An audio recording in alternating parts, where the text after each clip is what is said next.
राधे राधे भक्तों। आज मैं आप सभी के लिए इस वीडियो में महाशिवरात्रि व्रत की कथा लेकर आई हूँ। शिव पुराण में भी इस व्रत की महिमा बताई गई है। शिव पुराण के अनुसार जाने अनजाने में भी जो मनुष्य और जीव महाशिवरात्रि व्रत कर लेता है वह शिव कृपा का भागी बन जाता है और उससे यमराज के दूत भी दूर रहते हैं। इसलिए महाशिवरात्रि व्रत में शिव भक्तों को महाशिवरात्रि की इस कथा का पाठ ज़रूर करना चाहिए। अब हम महाशिवरात्रि व्रत की पौराणिक कथा प्रारंभ करते हैं। महाशिवरात्रि व्रत कथा। ओम नमः शिवाय। पूर्व काल की बात है। चित्रभानु नामक एक शिकारी था। वह शिकार करके अपने परिवार का पालन पोषण करता था। उस शिकारी पर साहूकार का काफ़ी कर्ज था, लेकिन वह उसका कर्ज समय पर नहीं चुका पाया। फिर साहूकार ने शिकारी को शिव मठ में बंदी बना लिया। जिस दिन उसे बंदी बनाया गया उस दिन शिवरात्रि थी। चतुर्दशी के दिन उसने शिवरात्रि व्रत की कथा सुनी और शाम होते ही साहूकार ने उसे अपने पास बुलाया और ऋण चुकाने के बारे में कहा। उसके बाद वह फिर शिकार की खोज में निकला।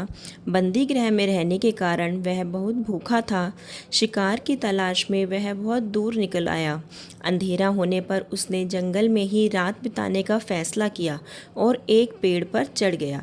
उस पेड़ के नीचे शिवलिंग था जो बेलपत्र के पत्तों से ढका हुआ था। शिकारी को उसके बारे में जानकारी नहीं थी।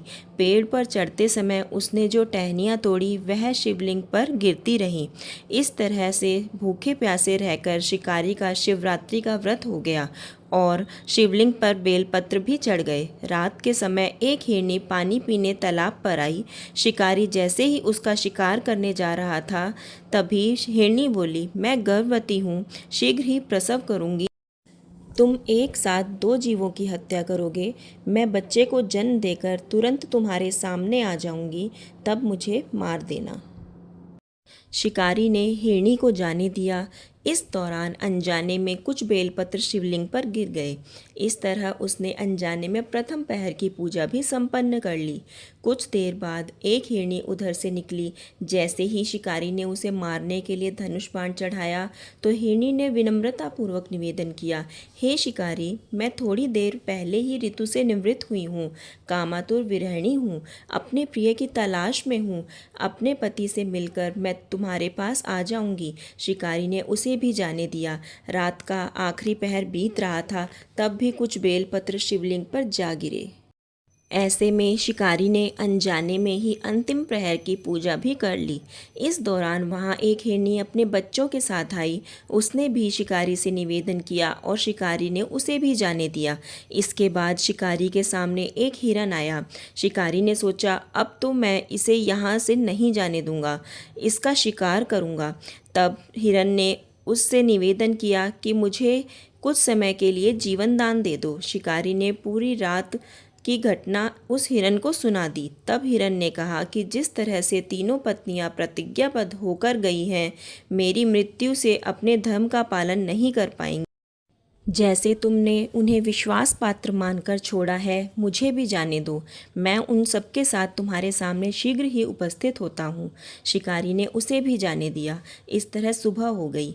उपवास, रात्रि जागरण और शिवलिंग पर बेलपत्र चढ़ाने से अनजाने में ही शिवरात्रि की पूजा पूर्ण हो गई।